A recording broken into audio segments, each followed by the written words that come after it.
dijatuhkan dari ketinggian, dipukul pakai batu, sampai digores pemotong kaca. Ponsel pintar kian hari memang semakin canggih. Smartphone semakin bikin penggunanya ketergantungan.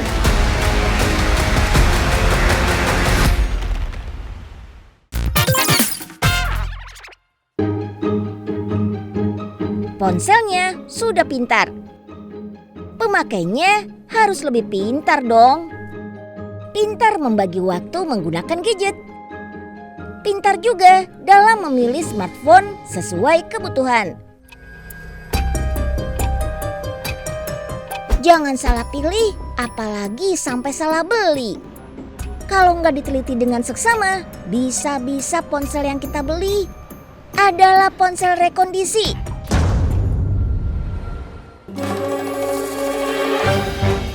HP bekas dibenerin, lalu dijual seolah-olah baru. Detektif Unyil melakukan penelusuran untuk membuktikan praktek penjualan ponsel rekondisi. Sedikit demi sedikit, info tentang ponsel rekondisi ini terkuak. Ya, ini spare part. Ini kan untuk anten bagian dalam. Jadi kalau ini yang hilang pasti meskipun HP-nya itu nggak usah buat telepon. Berarti tidak sama ini? Iya, ganti sekalian. Tapi kalau masih mau nanti sini ada kok HP rekondisi. Oh gitu ya. Tanpa diminta, tukang servis ini justru menawarkan sendiri ponsel rekondisi yang sudah dia kerjakan. Detektif Unyil melihat langsung proses servis, sekaligus rekondisi ponsel. Nggak usah khawatir masalah kualitasnya, sudah hampir sama. Ini dapatnya ada sih yang sengaja jual kondisi kayak gini. Biasanya tukang rosok atau orang-orang kadang ada yang nemu juga gitu. Tapi setelah data dan yang lainnya dihilangkan, nanti dijual dari baru lagi. Tukang servis ini mengaku sudah menjalankan praktik menjual ponsel rekondisi sejak lama. Berbekal keahlian yang diperoleh dari pelatihan singkat, berbagai merek ponsel yang rusak bisa dia sulap jadi seolah-olah baru. Ada kardus, charger, komplit ya. Sama kita kasih ini garansinya. Harganya jelas lebih miring, bisa setengah dari harga resminya. Sebetulnya tidak semua ponsel rekondisi merugikan konsumen. Beberapa brand smartphone memang menjual kembali ponsel bekas yang sudah diperbaiki. Tapi perbaikan dilakukan di pabrik, dilengkapi dengan garansi resmi. Berbeda dengan ponsel rekondisi yang diperbaiki sendiri oleh tukang servis. Kalau penjual dengan jujur mengaku tentang ponsel rekondisi sih nggak masalah. Tapi banyak juga yang menjual ponsel rekondisi tanpa memberi informasi kepada pembeli.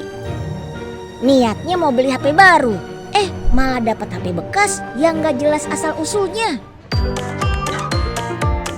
Unyil punya beberapa tips biar kita tidak tertipu membeli ponsel bekas rasa baru. Selain membeli di gerai resmi, cara termudah terhindar dari ponsel rekondisi adalah melihat chargernya. Jadi menurut saya ngeceknya jangan patokan ke itu, tapi nanti casing atau misalnya lihat aja chargernya, kabel chargernya. Kalau yang rekondisi 99,9999% itu menggunakan yang disertakan adalah charger abal-abal, kabel abal-abal.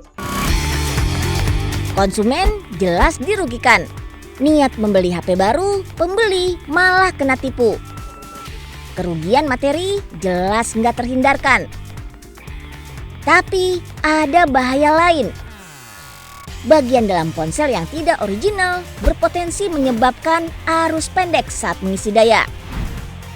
Kalau chargernya abal-abal, ponselnya hasil kanibalan, ketika penuh bisa aja tetap berusaha menyuntikkan daya sampai pada level tertentu, akhirnya ponsel panas berlebihan, baterainya menggembung, terbakar atau meledak. Peluang itu ada. That's why jangan cuma tergiur dengan harga murah. Lebih baik beli ponsel di toko resmi yang sudah terjamin aman dan bergaransi.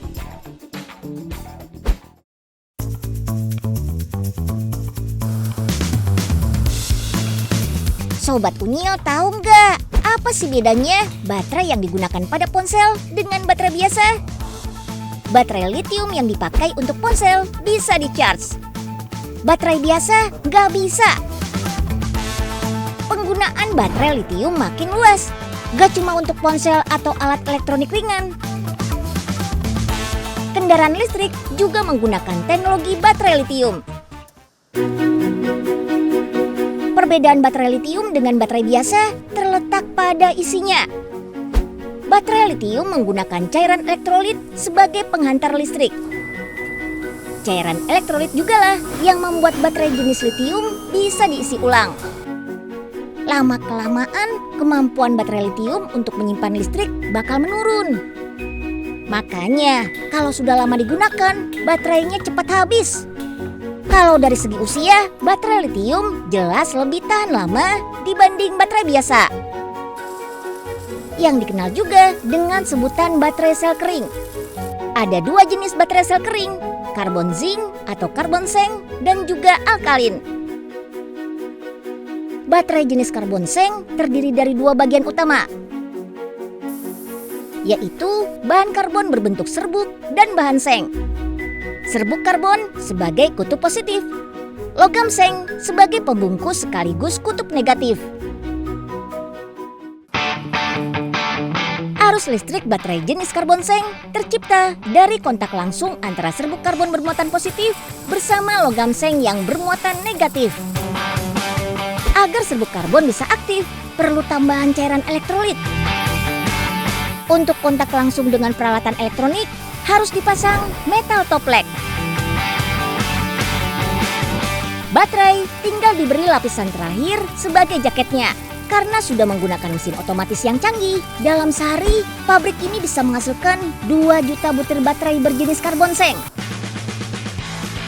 Baterai jenis karbon seng kurang cocok untuk alat elektronik yang butuh daya listrik besar. Misalnya untuk mobil balap. Butuh baterai jenis alkalin yang tenaga listriknya lebih besar. Wah, apalagi tuh bedanya? Arus kutub positif pada baterai alkalin tercipta dari bahan kimia mangan dioksida, bubuk grafit, dan cairan elektrolit. Berbeda dengan baterai karbon seng yang kutub negatifnya berasal dari logam seng. Baterai alkalin menggunakan serbuk seng berbentuk seleri yang bentuknya mirip bubur. Sebelum dikemas, baterai alkalin juga melewati mesin pendeteksi tinggi baterai dan berat. Standar berat pada baterai alkalin bakal menentukan kemampuan daya listrik yang bisa dihasilkan. Untuk baterai berjenis karbon zinc atau karbon seng cocok untuk peralatan elektronik dengan beban ringan. Sedangkan baterai alkalin sangat disarankan untuk penggunaan peralatan elektronik dengan beban berat dan terus-menerus. Misalnya kayak mobil balap mainan. Nah, Unyil punya tips penting dalam membuang baterai jenis sel kering sekali pakai ini dengan aman. Baterai yang sudah habis pakai sebaiknya direndam dalam air garam terlebih dahulu. Air garam akan merusak dan menghentikan reaksi kimia yang bisa membahayakan lingkungan. Jadi, jangan asal buang baterai bekas ya. Sebagai negara tropis, negara kita punya sumber tenaga melimpah. Yap, dari sinar matahari. Energi panas matahari bisa diubah jadi macam-macam. Misalnya diubah jadi energi listrik. Atau yang populer untuk rumah tangga, untuk memanaskan air. Dengan bantuan sunstrip, energi matahari bisa digunakan untuk memanaskan air. Sunstrip terbuat dari aluminium alloy. Di dalamnya ada pipa tembaga untuk memanaskan air. Cara kerjanya, sunstrip menangkap panas matahari. Air dalam pipa tembaga bakal panas secara otomatis. Lalu masuk ke tangki penyimpanan. Sunstrip dilengkapi dengan kaca tahan banting. Istilah kerennya tempered glass. Tujuannya supaya sinar matahari bisa fokus dan langsung kena ke sunstripnya. Pemanas air tenaga matahari bakal bekerja maksimal kalau cuaca panas. Kalau cuaca mendung dan sinar matahari lemah, bisa juga kok diubah menggunakan listrik. Yang pasti nggak perlu repot rebus-rebus air kalau mau mandi air panas.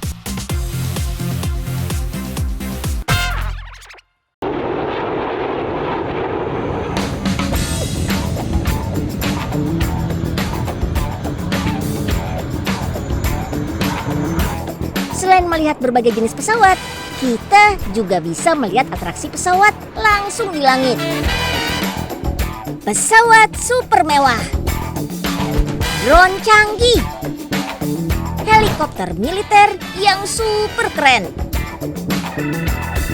Ini yang paling istimewa, atraksi pesawat di langit Dubai, Uni Emirat Arab. Selamat datang di Dubai Airshow 2021. Event dirgantara terbesar dan tersukses di dunia. Disinilah masa depan dunia penerbangan dipamerkan. Berlokasi di Airport Dubai World Center, event 2 tahunan ini diikuti oleh peserta dari berbagai belahan dunia. Produsen pesawat, maskapai penerbangan, sampai perusahaan startup di bidang teknologi berkumpul di acara ini. Semuanya memamerkan keunggulan produk di dunia penerbangan. Di bagian luar, berbagai jenis pesawat diparkir. Ada pesawat komersil, pesawat kecil, pesawat militer, sampai private jet untuk penumpang VVIP. Kita tengok salah satu pesawatnya yuk. This is it, pesawat yang dimiliki maskapai Uni Emirat Arab. Di sini pengunjung bisa mencoba jadi penumpang pesawat, lengkap dengan fasilitas yang didapat selama penerbangan. Kelas ekonomi sih nggak terlalu berbeda dengan maskapai di Indonesia. Kita tengok kelas yang paling mewah, first class. Bentuknya berupa kabin tertutup untuk 1 orang. Privasi penumpang dijamin terjaga. Fasilitas nggak kaleng-kaleng. Penumpang first class dimanjakan dengan berbagai fasilitas. Salah satunya ada kamar mandi. Bukan sekedar toilet seperti di kelas ekonomi ya. Siapa nih yang pengen mandi di ketinggian 10 km? Yuk kita coba first class milik salah satu maskapai penerbangan Uni Emirat Arab. Ada harga, ada rupa. Buat menikmati fasilitas first class, harganya lebih dari 3 kali lipat tiket pesawat kelas ekonomi. Di bagian dalam ruang pameran, ada berbagai macam teknologi baru dunia penerbangan. Misalnya, mobil terbang ini. Mobil terbang ini buatan Lilium, perusahaan teknologi asal Jerman. Sudah diuji coba dan rencananya bakal dipasarkan tahun 2025. Mobil ini bisa berkapasitas sampai 7 orang dan tidak membutuhkan lahan luas seperti airport untuk pesawat komersil. Sekarang sih mobil terbang masih seperti angan-angan aja ya. Tapi di masa depan mobil terbang yang dijadikan taksi bakal jadi pemandangan sehari-hari. Nah, buat yang suka belanja online, pasti kagum sama drone canggih ini. Pesawat tanpa awak ini bisa digunakan untuk mengirim barang ke tempat tujuan secara akurat. Terbang di kegelapan, nggak masalah, karena drone ini dilengkapi dengan sensor inframerah. Bisa melihat dengan jelas meski suasana gelap gulita. Bisa ngezoom sampai 20 kali dengan radius terbang sampai 8 km. Ada juga konsep pesawat pribadi yang isinya lengkap seperti rumah. Yuk kita masuk ke dalam untuk melihat isinya. Ada ruang tamu, kamar tidur, dapur. Wah, ini sih cocoknya buat Crazy Rich nih.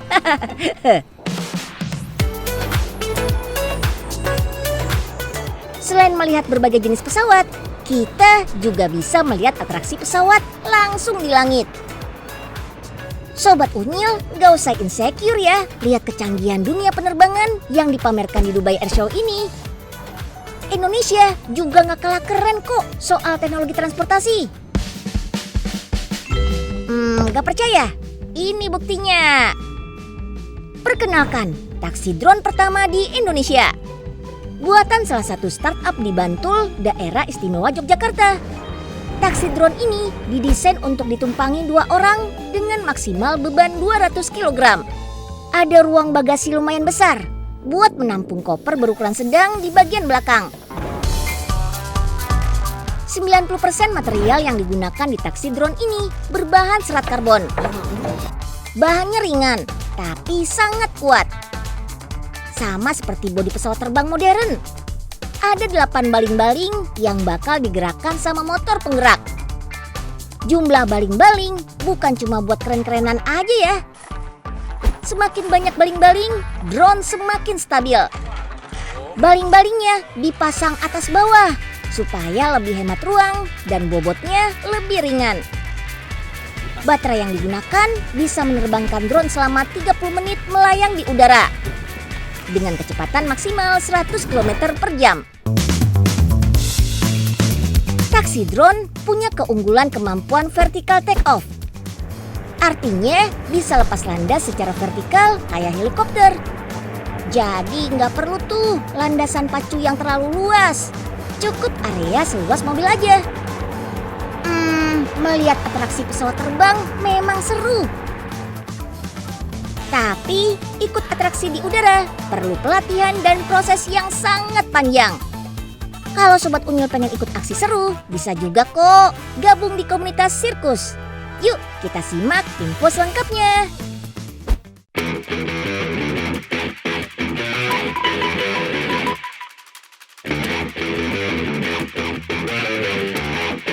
Adu aksi, atraksi, kreasi. Semuanya ada dalam satu pertunjukan sirkus. Kangen sama pertunjukan sirkus? Makanya jangan skip tayangan Unyil ya. Unyil ingetin nih, atraksi ini cuma dilakukan sama yang profesional ya. Jadi jangan coba-coba di rumah. Apalagi aksi yang menggunakan api begini. Ciat-ciat, puter kanan, puter kiri. Aksi ini sebutannya dance fire. Yang jago lempar-lempar bola, ring, atau yang ekstrim seperti pedang, sebut aja juggling. Makin disebut master kalau udah bisa juggling di atas bola. Bisa sendiri atau 2 orang oper-operan kayak gini. Ciat-ciat, aduh, jadi kena Unyil. Latihan fisik? Udah. Latih kemampuan otak? Juga udah. Kegiatan yang menyehatkan seperti olahraga juga ada dong. Yayasan juga membuka peluang beasiswa untuk anak-anak loh. Jadi mereka juga bisa meneruskan pendidikannya. Apa sih yang membuat Kak Dedi dan Kak Den Robert tergerak hatinya untuk memberikan ilmunya kepada anak-anak di sini? Retnos mendirikan center di sini untuk membantu mereka lebih percaya diri, untuk mengembangkan agar mereka dapat menggapai mimpi-mimpinya ke depan, seperti itu. Sampai saat ini sudah lebih dari 100 anak di bawah naungan Yayasan Hidung Merah. Usianya sekitar 8 sampai 24 tahun. Orang tua no khawatir-khawatir cek. Dapat banyak ilmu tanpa biaya cek. Anak-anak yang sudah mahir sirkus akan berkesempatan tampil di beberapa acara. Bahkan bisa belajar dan tampil di luar negeri seperti Kanada, Kamboja, Myanmar, Amerika, dan Polandia. Perform kayak gini makin memacu semangat anak-anak untuk terus berlatih. Gak heran kalau pada betah latihan sirkus sampai bertahun-tahun. Selain pengalaman, saya di belajar sirkus ini belajar percaya diri. Percaya dirinya itu bisa perform tampil di depan orang-orang banyak gitu. Terus sikap tanggung jawab pada teman, pada alat sirkusnya, terus sama belajar menjadi leadership. Terus di sini tuh juga gratis kan, tanpa dipungut biaya sama sekali. Dan kita tuh di sini diajarin cara berkomunikasi. Melihat semangat anak-anak inilah yang bikin Kak Dedi nggak berhenti mendorong mimpi-mimpi mereka. Unyil yakin di luar sana masih banyak yang hati dan niatnya seperti Kak Dedi dan Kak Den Roberts. Mau mewujudkan Indonesia penuh dengan anak-anak yang cerdas.